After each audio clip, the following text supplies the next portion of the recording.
नमस्कार दोस्तों, आप सभी का हमारे चैनल यूनि विकास में स्वागत है। जैसा कि 17वीं बीपीएससी प्रारंभिक परीक्षा की नोटिफिकेशन आ चुकी है। 17 नवंबर को इसकी प्रारंभिक परीक्षा होनी है।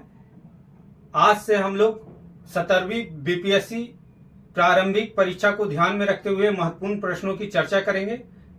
हमारे समक्ष बायोलॉजी से संबंधित 30 लगभग महत्वपूर्ण प्रश्न है जिसकी संभावना है कि वह एग्जाम में उनमें से कुछ प्रश्न आ जाए। चलिए चर्चा आरंभ करते हैं। सबसे पहला हमारे समक्ष प्रश्न है, असत फल फॉल्स फ्रूट की श्रेणी में कौन कौन सा फल है। फॉल्स फ्रूट वैसे फल को कहते हैं या असत फल वैसे फल को कहते हैं जिसमें अंडाशय, ये जो फूलों का बीच का पार्ट होता है, ये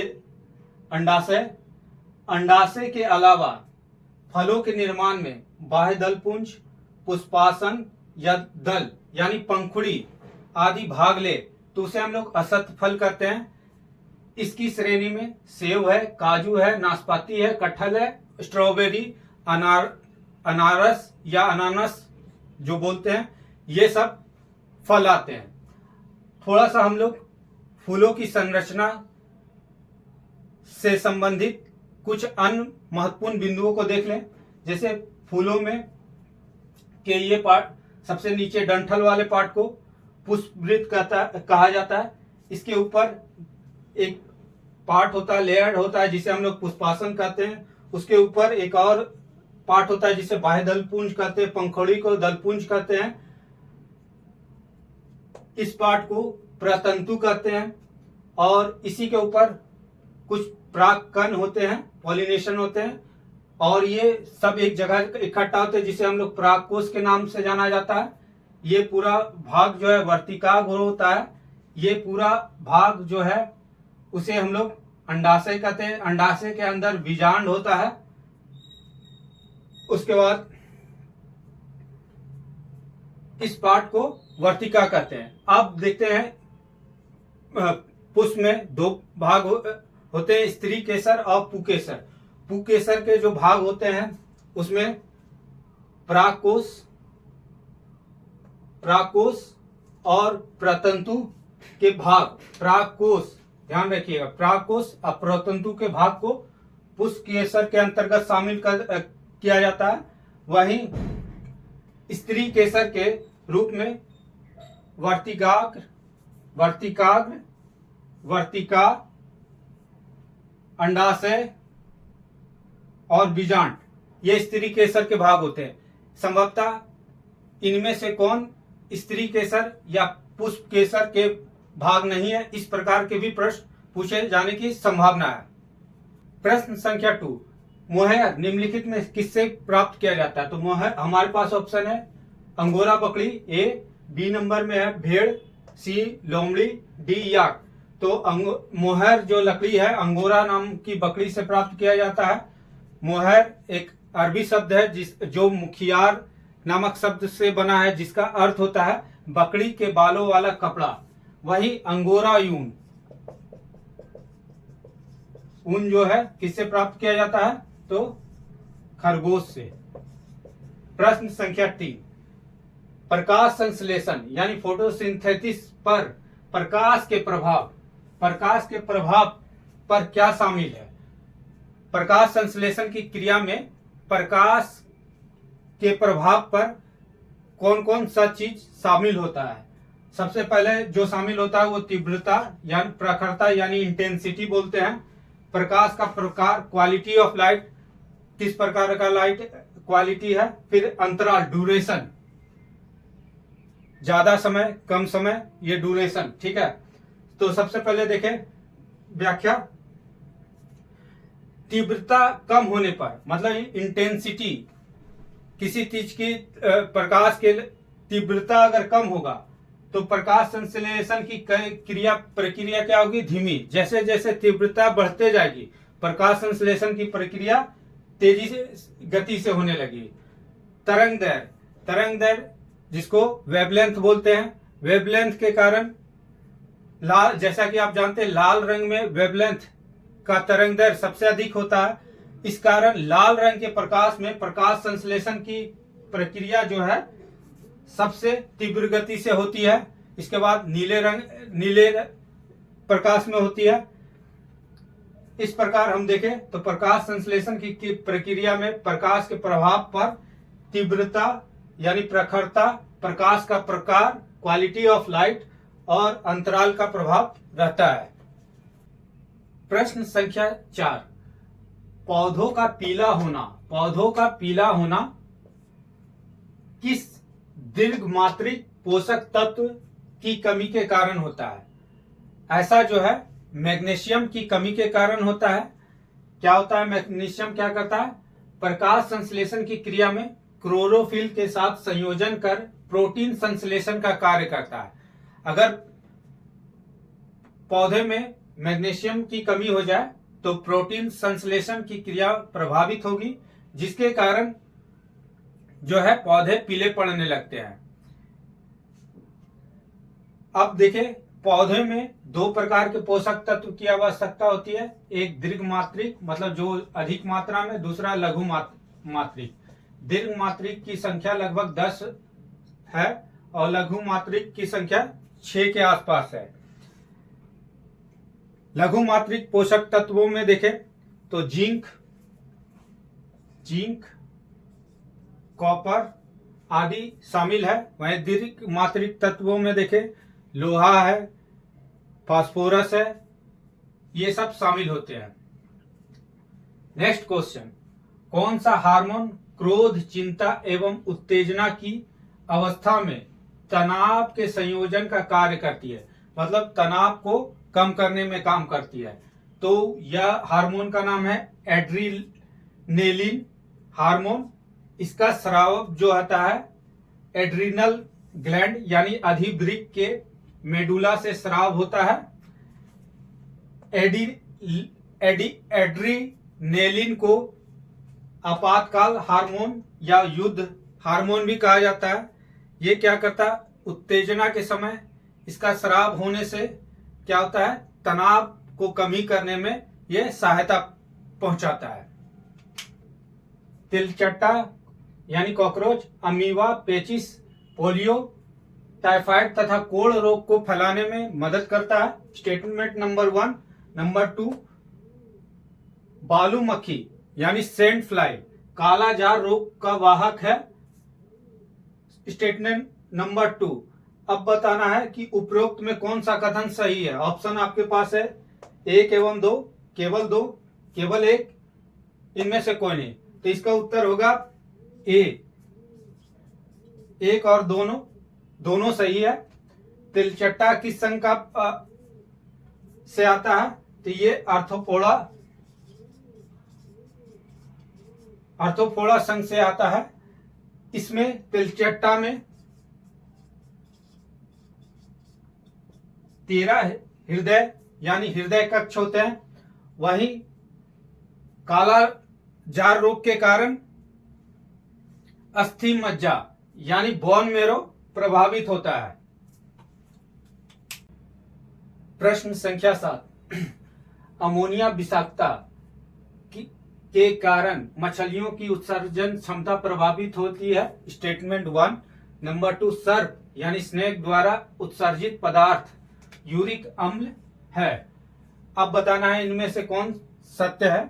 केवल 2, केवल 1, इनमें से कोई नहीं। 1 एवं 2, इसका उत्तर 1 एवं 2 होगा। अमोनिया विषाक्तता का अर्थ होता है मछलियों में अमोनिया के कारण मछलियां की आंतरिक डिस्टरबेंस होती है यानी आंतरिक गड़बड़ियां पैदा होती है, जिसके कारण उसका उत्सर्जन क्षमता प्रभावित होती है। सर्प के द्वारा यूरिक अम्ल का उत्सर्जन किया जाता है। इसके साथ साथ सर्प के साथ साथ पक्षी, छिपकली आदि यूरिक अम्ल का उत्सर्जन करते हैं। व्हाइट रंग का जो उनका पीक होता है उसमें यूरिक अम्ल पाया जाता है। नेक्स्ट क्वेश्चन, निम्नलिखित में से कौन सा रोग एडिज प्रजाति के मच्छरों से नहीं होता है?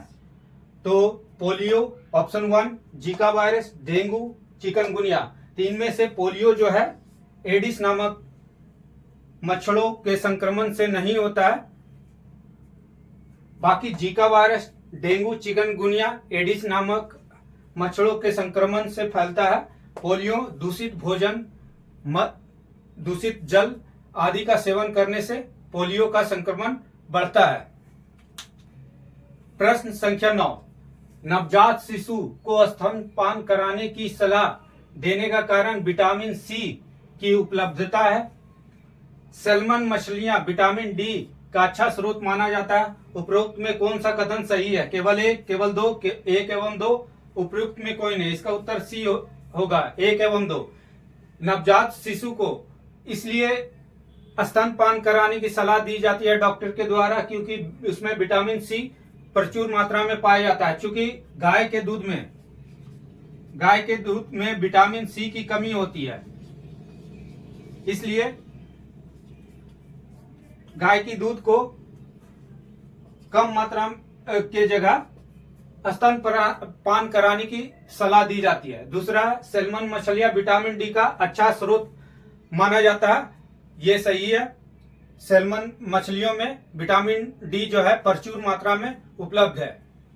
प्रश्न संख्या 10, निम्नलिखित में कौन सा जोड़ा सुमेलित नहीं है? सर्पगंधा, एंटीपायरेटिक, डहेलिया, मधुमेह औषधि, यूकलिप्टस एसेंशियल तेल जैसे कफ जमने की समस्या से राहत प्रदान करना, कवक, पेनिसिलिन। नीचे दिए गए कूट में से कौन सा सही कूट का चयन कीजिए? केवल 1 एवं 4, केवल 2, 1, 2, 4, केवल 2, 3, 4 सभी सत्य है। उत्तर होगा सभी सत्य है। सर्पगंधा जो एंटीपायरेटिक यानी दर्द ज्वर नाशक दवाइयों के रूप में प्रयोग किया जाता है। सर्पगंधा जो है मेनिया, खांसी, काली खांसी आदि रोगों में प्रयोग किया जाता है। कवक से पेनिसिलिन का निर्माण में सहायक होता है। प्रश्न संख्या 11, न्यूक्लियस नाभिक के अलावा कोशिका के किस कोशिकांग सेल ऑर्गन में डीएनए होता है? कोशिकांग उस भाग को कहते हैं, जैसे ये कोशिका द्रव है। कोशिका द्रव में बहुत गाढ़ा होता है, इसमें बहुत सारे और पदार्थ होते हैं जो आपस में समांगी मतलब घुले मिले नहीं होते हैं। इसी संरचना को हम लोग कोशिकांग कहते हैं। तो कोशिकांग में नाभिक के अलावा जो कोशिकांग में डीएनए होता है वो माइटोकॉन्ड्रिया में होता है। हरित लवक या क्लोरोफिल में होता है। इसके अलावा माइटोकॉन्ड्रिया को कोशिका का ऊर्जा गृह या पावर हाउस भी कहते हैं। कोशिका को संक्षेप में देख लें तो ये इसका केंद्रक यानी नाभिक है। इसके बाहर जो है कोशिका द्रव हो जाता है और ये आउटर भाग जो है कोशिका झिल्ली से घिरा होता है। नेक्स्ट क्वेश्चन नंबर 12, एल्कोहल के सेवन से किस हार्मोन की मात्रा में कमी आती है? तो वेसोप्रीन हार्मोन का स्राव जो होता है पीयूष ग्रंथि से होता है, जिसको मास्टर ग्रंथि भी कहते हैं। यह हार्मोन जो है ADH यानी एंटी टायरिक हार्मोन है। प्रश्न संख्या 13, निम्नलिखित में से कौन सुमेलित नहीं है? सही सुमेलित नहीं है। दृष्टि दोष निदान के लिए लेंस, हाइपरमेट्रोपिया जो है उत्तल लेंस का प्रयोग किया जाता है। मायोपिया अवतल लेंस, दृष्टि वैमन्य के लिए बेलनाकार लेंस और प्रेस बायोपिया के लिए बेलनाकार लेंस। इसका उत्तर होगा डी, हाइपर मायोपिया, जिसे हम लोग दूर दृष्टि दोष के नाम से भी जानते हैं। इसे उत्तल लेंस के लिए का प्रयोग किया जाता है। मायोपिया जिसे हम लोग निकट दृष्टि दोष के नाम से जानते हैं, इसके लिए अवतल लेंस का प्रयोग किया जाता है। दृष्टि वैमन जिसके लिए बेलनाकार लेंस का प्रयोग किया जाता है और प्रेस मायोपिया के लिए बायोफोकल लेंस, जिसे हम लोग जो है जिस उत्तल लेंस और अवतल लेंस जिसमें दोनों का प्रयोग किया जाता है, जिसे बायोफोकल लेंस कहते हैं, का प्रयोग किया जाता है। नेक्स्ट क्वेश्चन, भिंडी में पीत रोग किस सूक्ष्म जीव के कारण होता है? तो ये वायरस यानी विषाणु के कारण ये होता है। प्रश्न संख्या 15, निम्नलिखित में किस विटामिन का रासायनिक नाम सही सुमेलित नहीं है? Vitamin H, biotin, vitamin D3 कोले, calciferol, vitamin D2 calciferol, vitamin के फिलो क्विनोन। इसका आंसर होगा विटामिन D2 को कैल्सीफेरॉल। विटामिन D2 का नाम एग्रो कैल्सीफेरॉल है। कैल्सीफेरॉल जो है विटामिन डी का नाम है। बायोटीन को विटामिन B7 भी कहा जाता है, जिसकी कमी से बालों का झड़ना आरंभ होता है। प्रश्न संख्या 16, कैंसर के इलाज के लिए रेडियोथेरेपी में किन विकिरणों का उपयोग किया जाता है? तो होगा आंसर एक्सरे किरण, प्रोटॉन किरण, गामा किरण और इलेक्ट्रॉन किरणों का प्रयोग किया जाता है। नेक्स्ट क्वेश्चन, निम्नलिखित में कौन सा फसल रबी फसल नहीं है? अलसी, तीसी, सोयाबीन और मटर। इन चारों में सोयाबीन होगा। रबी फसल उस फसल को कहते हैं जिसकी बुवाई जो है नवंबर दिसंबर के आसपास की जाती है और इसका फसलों को मार्च के मध्य में काटा जाता है। वहीं सोयाबीन एक खरीफ फसल है जिसकी बुवाई जून जुलाई में की जाती है और अक्टूबर के मध्य में इसको काटा जाता है। नेक्स्ट क्वेश्चन, निम्नलिखित में कौन सा जानवर असमतापी यानी पायोकिलोथर्म नहीं है? तो इसमें होगा डॉल्फिन। डॉल्फिन क्या है? एक स्तनधारी जीव है। मानव के समान इसका शरीर का तापमान भी एक समान बनाए रखता है हर बदलती परिस्थितियों के अनुसार। वहीं असमतापी जीव वे जीव होते हैं जो बदलती परिस्थितियों यानी गर्म के अनुसार या ठंडा के अनुसार वो अपने बॉडी का तापमान में क्या करते हैं? परिवर्तन लाते हैं। क्वेश्चन नंबर 19, रुधिर प्लाज्मा ब्लड प्लाज्मा में प्रोथम्बिन तथा फाइब्रिनोजन का निर्माण कहाँ होता है? तो इसका उत्तर होगा ऑप्शन ए अस्थि मज्जा बोन मेरो, यकृत में, गुर्दा में, किडनी, अमाशय में यानी स्टोमच में। उत्तर होगा बी यकृत यानी लीवर में।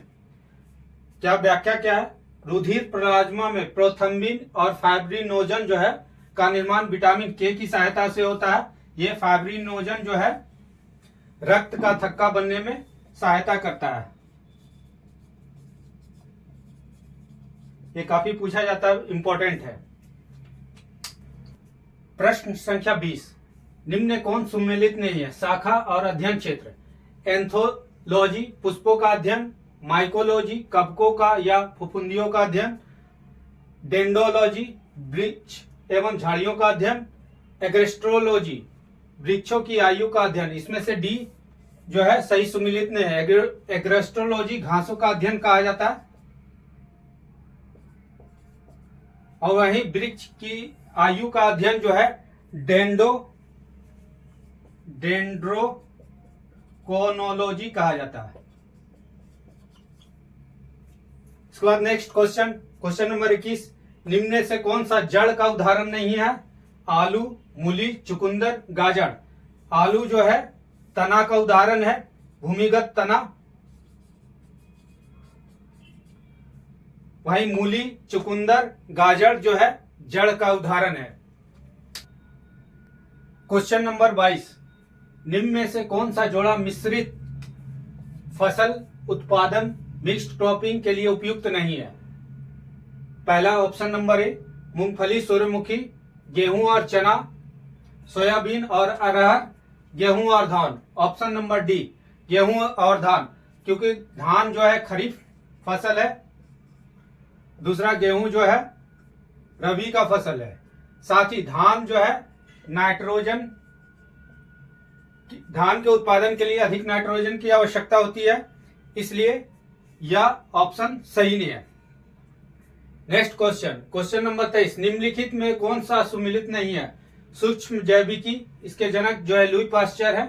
रक्त परिसंचरण विलियम हार्वे, रुधिर वर्ग रॉबर्ट कोच, प्रतिरक्षा विज्ञान Edward Jenner. Option number C होगा। रुधिर वर्ग का खोज जो है कार्ल लैंडस्टीनर ने किया था, वही रॉबर्ट कोच ने जीवाणु का खोज किया था। क्वेश्चन नंबर 23, निम्न में से कौन सा जोड़ा सही सुमिलित नहीं है? तापेदिक ट्यूबरकुलोसिस बीसीजी के टीका लगाया जाता है इसके लिए निदान के लिए। Malaria chloroquine 1 tetanus ATS की सुई दी जाती है। हैजा हेपेटाइटिस बी, तो इसमें ऑप्शन डी सही नहीं है। हैजा के लिए ओआरएस घोल दिया जाता है, हेपेटाइटिस के लिए हेपेटाइटिस बी का टीका दिया जाता है। इस रोग के उपचार के लिए हेपेटाइटिस बी का टीका दिया जाता है। निम्नलिखित क्वेश्चन नंबर 24, निम्नलिखित में कौन सा पौधा ब्रायोफाइटा वर्ग का उदाहरण नहीं है? मॉस, स्पायरोगोरा, रिक्सिया, मार्केसिया। Option B spirogyra. स्पायरोगोरा क्या है? एक प्रकार का शैवाल है। वही ब्रायोफाइटा जो है पादप जगत का जो है एम्फीबियंस यानी उभयचर।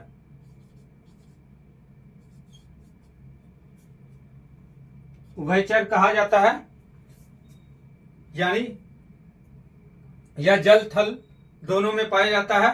इसमें इसकी विशेषता क्या है? इसमें जाइलम और फ्लोएम नहीं पाया जाता है। जाइलम क्या करता है? पौधों को जल प्रदान करने का काम करता है। फ्लोएम पौधों को खनिज और लवण प्रदान करने का काम करता है।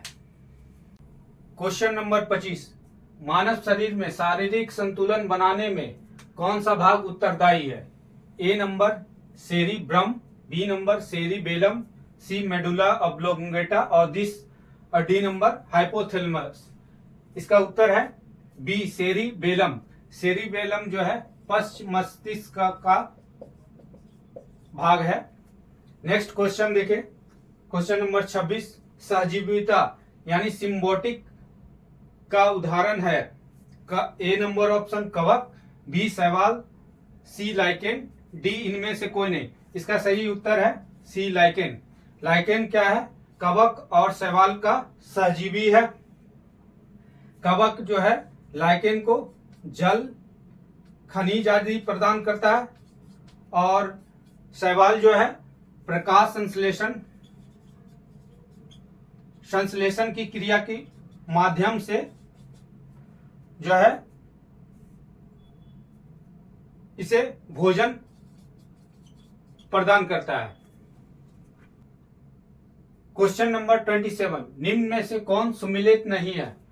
पेप्सिन प्रोटीन को पचाने में सहायक, ऑप्शन बी लाइपेज केसिन को पचाने में सहायक, ऑप्शन सी टाइलिन मंड या स्टार्च को पचाने में सहायक, ऑप्शन डी ट्रिप्सिन प्रोटीन को पचाने में सहायक।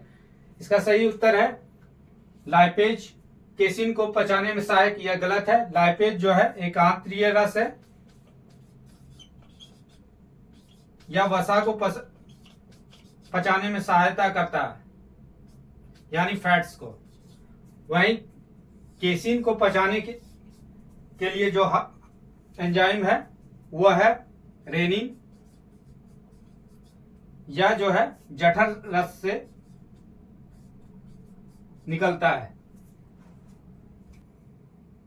प्रश्न संख्या 28, निम्न में से कौन सुमेलित नहीं है? Option A analgesic aspirin, option number B antibiotic penicillin, option number C hypnotic melatonin, option D antivirus paracetamol. इसमें ऑप्शन डी जो है सही सुमेलित नहीं है। पैरासीटामोल एक एनाल्जेसिक यानी दर्द निवारक दवाई है, वही एंटीवायरस जो दवाई है उसमें टेमीफ्लू,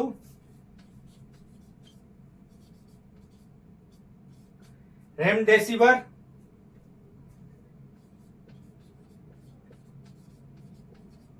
आदि आते हैं।